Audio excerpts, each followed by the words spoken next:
Allô, allô, ce matin, qui est là avec nous? Eh bien, pour débuter, entre autres cette année, de bonnes lectures avec Christine Brunet, bonjour. Bonjour. Alors, Christine, vous êtes pas trop en Bourgogne-Franche-Comté, vous êtes, je crois, du côté de l'Auvergne. Absolument, je suis sur le plateau des Combrailles à Chas de Beaufort. Alors, pourquoi je vous appelle? Parce que vous avez quand même des origines jurassiennes. Absolument, j'ai une partie de ma famille et donc qui est originaire du Jura. Et que vous êtes écrivain, on peut le dire, que vous avez sorti plusieurs livres, et dernièrement un livre qui s'appelle Dégâts collatéraux, et qui est un livre, une histoire de police qui se situe dans le Jura. Ah, absolument, c'est tout à fait ça. Alors, c'est quoi cette histoire? C'est quelque chose qui s'est passé ou c'est carrément un vrai roman? Alors, c'est basé sur un fait divers réel, mais en revanche, donc, c'est juste l'assise réelle du roman. Ensuite, j'ai laissé mes héros vagabonder et découvrir ce qui aurait pu se passer. D'accord, alors pourquoi avoir choisi le Jura? C'est par rapport à votre enfance, et que vous avez aimé la région et que vous trouvez que les décors sont bien? Absolument. Donc en plus, je passais mes vacances dans le Jura avec mes parents et je voulais faire passer dans le deuxième opus cette espèce de mystère que je ressentais étant enfant. Et je pense y être parvenue. Pourquoi vous sentez qu'il y a des mystères dans le Jura? Ah ben écoutez, oui, vous savez, pour une enfant, le Jura, c'est une région très particulière, surtout une enfant qui vit dans le sud de la France. Donc les forêts, les gorges encaissées, les gens également qui sont différents de chez nous. Donc je voulais faire passer ça et puis je pense que c'est un bon environnement, une bonne ambiance pour un roman policier. Alors dans votre roman, c'est plutôt un Jura quoi, l'été, un Jura en plein hiver? En plein hiver. Alors c'est quoi l'histoire brièvement? Donc, brièvement, il y a des fourgons blindés qui se font braquer Ah là. dans le Jura, voilà. Ah c'est de nos jours alors?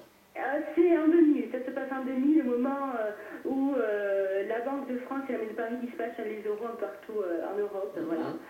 Et on découvre des billets de banque dans le Jura, et bien sûr mes héros se lancent sur les traces de ou des coupables. D'accord, et là bon, il y a plein de choses qui vont arriver. Et c'est un livre que vous vendez un petit peu partout en France ou simplement dans la région? Oh non, non, non, c'est national, donc je le présente aussi bien à Paris que dans ma région, donc en Auvergne, dans le Cantal, en Aquitaine, absolument partout. Et les gens vraiment découvrent le Jura d'une certaine façon et j'ai des retours très positifs, donc c'est parfait. Et c'est vrai que j'ai pu vous croiser, notamment durant le mois de décembre, du côté de Poligny, entre autres, et les gens viennent vous voir de loin.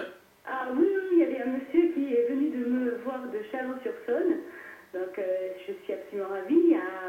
J'ai d'autres personnes, par exemple j'étais en dédicace dans le Cantal à Saint-Flour, qui est venu de Rodez pour me faire signer donc Nid Vipère, puisqu'il avait adoré Dégâts collatéraux.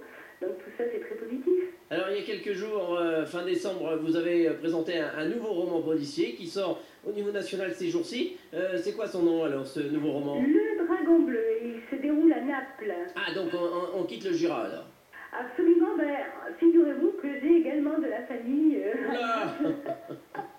Donc c'est un autre clin d'œil et une autre façon d'aborder aussi le roman policier sur un autre pays, un autre environnement, voilà.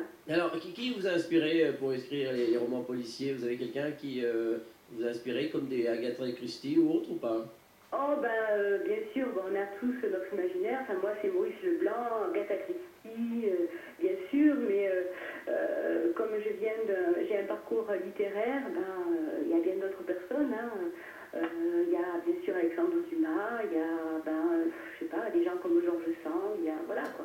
D'accord. Donc c'est un univers très hétéroclite. Alors on rappelle les éditions, c'est les éditions de Pierre Gord, c'est ça? Absolument, et puis donc pour le premier opus, Nid Vipère, c'est Chloé Lélis qui est un éditeur belge.